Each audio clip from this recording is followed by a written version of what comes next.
আলহামদুলিল্লাহ, আজ আমি অত্যন্ত গুরুত্বপূর্ণ ফজিলতপূর্ণ একটি আমলের ভিডিও আপনাদের সঙ্গে আলোচনা করব। এই ভিডিওটিতে আমি বলবো, যখনই আপনার টাকার প্রয়োজন হবে, ছোট্ট এই দোয়াটি, কয়েক শব্দের এই সহি দোয়াটি এই যদি ২১ বার আপনি গুনে গুনে পড়তে পারেন, তাহলে সঙ্গে সঙ্গে মহান রব্বুল আলামিন আল্লাহ তাআলা আপনাকে গায়েবী সাহায্যের মাধ্যমে হলেও আপনার অভাব অনটন, টাকার প্রয়োজনীয়তা পূর্ণ করে দিবেন ইনশাআল্লাহ। মনের বিশ্বাস নিয়ে আমলটি সম্পূর্ণ দেখার অনুরোধ করছি। যারা এই মুহূর্তে ভিডিওটি দেখছেন, দয়া করে সকলে ভিডিওটিতে একটি লাইক দিয়ে চ্যানেলটি সাবস্ক্রাইব করে বেল বাটনটি অন করে রাখবেন, যাতে করে আমাদের নতুন আমলের ভিডিওগুলো আপনার আর কখনো মিস না হয়। চলুন আমরা সম্পূর্ণ ভিডিওটি দেখি।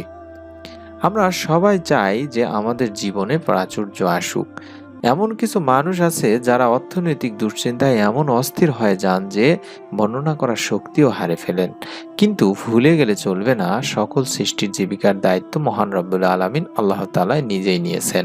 আল্লাহ তাআলা বলেন, আর আমি তো বলেছি, তোমরা তোমাদের প্রভুর কাছে ক্ষমা প্রার্থনা করো, নিশ্চয়ই তিনি অত্যন্ত ক্ষমাশীল, তিনি তোমাদের জন্য প্রচুর বৃষ্টিপাত করবেন এবং তিনি তোমাদেরকে ধন সম্পদ ও সন্তান সন্ততি দ্বারা সমৃদ্ধ করবেন। সূরা নূহ 10 থেকে 12 নম্বর আয়াতে বলা হয়েছে।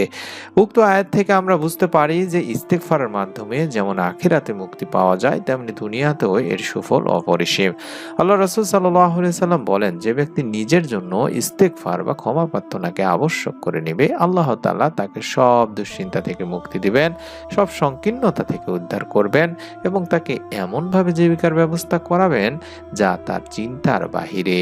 সুনানে নাসাই হাদিস নম্বর 3819 বলা হয়েছে। এছাড়াও অন্য হাদিসে বলা হয়েছে, যে ব্যক্তি বেশি বেশি ইস্তেগফার করবে, আল্লাহ তার সব সংকট থেকে উত্তরণের পথ বের করে দিবেন, সব দুশ্চিন্তা মিটিয়ে দিবেন এবং অকল্পনীয় উৎস থেকে তার রিজিকের ব্যবস্থাও করে দিবেন। মুস্তাদরাকে হাকিম 7677 নম্বর একটি হাদিসে বলা হয়েছে, রাসূল সাল্লাল্লাহু আলাইহি ওয়াসাল্লাম বলেছেন, যে ব্যক্তি ইসলামের দিকে হেদায়েত প্রাপ্ত হয়েছে, যাকে প্রয়োজন মাফিক রিজিক প্রদান করা হয়েছে এবং সে তাতেই পরিতুষ্ট থাকে, সেই সফল কাম হয়েছে। ইবনে মাজার 4138 নম্বর একটি হাদিসে বলা হয়েছে।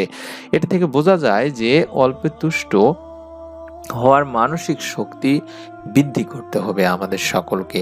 অর্থাৎ যে কোনো দুঃখ, কষ্ট, অভাব অনটনে আমাদেরকে অবশ্যই মনোবল অটুট রাখতে হবে। সব সময় হৃদয়ে প্রশস্ততা অনুভব করার অভ্যাস করতে হবে, কেননা ধনাত্মতা ও দারিদ্রতা মানুষের মনের উপর নির্ভর করে। তাই রাসূল সাল্লাল্লাহু আলাইহি সাল্লাম বলেছেন, প্রকৃত ধনী আত্মার ধনী। বুখারী শরীফের 6446 নম্বর একটি সহিহ হাদিস। উপরোক্ত হাদিসের একটি শিক্ষা হচ্ছে, আল্লাহ যা দিয়েছেন আপনাকে তাতেই সন্তুষ্ট থাকতে পারলে আপনার আসল শান্তি মিলবে। সম্পদশালী না হয়েও সম্পদশালী সুখ অর্জিত হবে। এরপর আল্লাহ তাআলা সেই বান্দাকে বাড়িয়ে দেওয়া শুরু করে দিবেন। আল্লাহ তাআলা তাই তো বলেন, যদি তোমরা শুকরিয়া আদায় করো তবে আমি অবশ্যই তোমাদের বাড়িয়ে দিব। এটি সূরা ইব্রাহিমের আয়াত 7-এ বলা হয়েছে। আল্লাহ তাআলা চাইলে সবাইকে সম্পদশালী করতে পারেন তিনি ভাই বোনেরা, কিন্তু কেন করেননি? তার উত্তর তিনি পবিত্র কোরআনুল কারিমেই দিয়েছেন। 1, যাতে একে অন্যের সহযোগিতা করতে পারে, উপকৃত হতে পারে। 2, অহংকারের পরীক্ষা, অহংকারী হতে বা হতে না দেওয়া এবং বিপর্যয় রোধে। 3, অধিকার আদায় করা ও সবরের পরীক্ষার জন্য। 4, মুমিনদের পরকাল সমৃদ্ধ করা এবং বেঈমানদের দুনিয়ায় দিয়ে দেওয়া। 5, মানব সমাজ টিকিয়ে রাখার স্বার্থে, কারণ অবাধ্য ধনী সম্প্রদায়কেই আল্লাহ বিভিন্ন সময় ধ্বংস করেছেন। অতএব মুমিনের উচিত দুনিয়ার ধন সম্পদকে বেশি প্রাধান্য না দিয়ে পরকালীন সমৃদ্ধিকে প্রাধান্য দেওয়া। তবে দুনিয়ায় যতটুকু প্রয়োজন তিনি ভাই বোনেরা, ততটুকু যেন আল্লাহ তাআলা দান করেন, সেই দোয়ায় আল্লাহ তাআলার কাছে করতে হবে। প্রয়োজন অপূরণ থাকলেও কিন্তু ঈমানের বিশুদ্ধ সঠিক চর্চায় আঘাত লাগে এবং ঋণ অবস্থায় মৃত্যু হতে পারে। হযরত আব্দুল্লাহ ইবনে মাসউদ রাদিয়াল্লাহু তাআলা আনহু থেকে বর্ণিত হাদিস থেকে জানা যায়, মহানবী প্রিয় নবী সাল্লাল্লাহু আলাইহি সাল্লাম এরকম একটি দোয়া পড়তেন, যেখানে সামর্থ্য বা সচ্ছলতা চাওয়া হয়েছে। এই দোয়াটি আপনারাও পড়বেন। অবশ্যই অবশ্যই দোয়াটি পড়ার জন্য আমি নিয়মটি বলে দিব। দোয়াটির বাংলা উচ্চারণটি হচ্ছে, আল্লাহুম্মা ইন্নী আসআলুকাল হুদা ওয়া তুকা ওয়াল আফাফা ওয়াল গিনা। আমি আবার বলছি, আল্লাহুম্মা ইন্নী আসআলুকাল হুদা ওয়া তুকা ওয়াল আফাফা ওয়াল গিনা। এই দোয়ার বাংলা অর্থ হচ্ছে, হে আল্লাহ, আমি আপনার কাছে হেদায়েত কামনা করি এবং আপনার ভয় তথা তাকওয়া কামনা করি এবং আপনার কাছে সতীত্ব তথা নৈতিক পবিত্রতা কামনা করি এবং সম্পদ তথা সামর্থ্য বা সচ্ছলতা কামনা করি। এটি সহিহ মুসলিম শরীফের 2721 নম্বর একটি সহিহ হাদিস। আপনারা 2721 নম্বর সহিহ মুসলিম শরীফে দেখলেই পাবেন ইনশাআল্লাহ।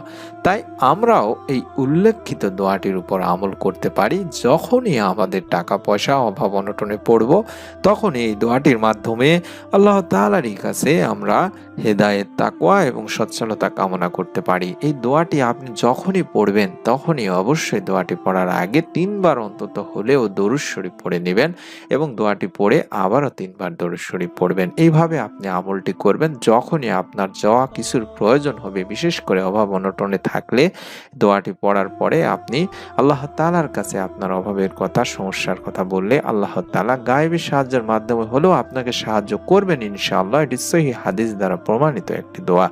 আমি অনুরোধ করছি, যারা যারা আমলটি করবেন তারা সকলেই ভিডিওটিতে একটি করে কমেন্ট করবেন, আপনার নিকট আত্মীয়-স্বজনদের কাছে ভিডিওটি শেয়ার করে দিবেন এবং পরবর্তী নতুন আমলের ভিডিও যাতে মিস না হয় তার জন্য এই ভিডিওটিতে একটি লাইক দিয়ে চ্যানেলটি সাবস্ক্রাইব করে বেল বাটনটি অন করে রেখে দিবেন, যাতে করে আমরা ভিডিও দেওয়া মাত্রই আপনার কাছে পৌঁছে যায়। আল্লাহ তাআলা আমাদের সকলকে এই দোয়াটির মাধ্যমে, এই আমলটির মাধ্যমে এবং আল্লাহ তাআলার উপর বিশ্বাস করার মাধ্যমে আমাদের সমস্ত প্রকার অভাব অনটন এবং প্রয়োজনীয়তা পূর্ণ করে দিন। আমিন। আসসালামু আলাইকুম ওয়া রাহমাতুল্লাহি ওয়া বারাকাতুহু।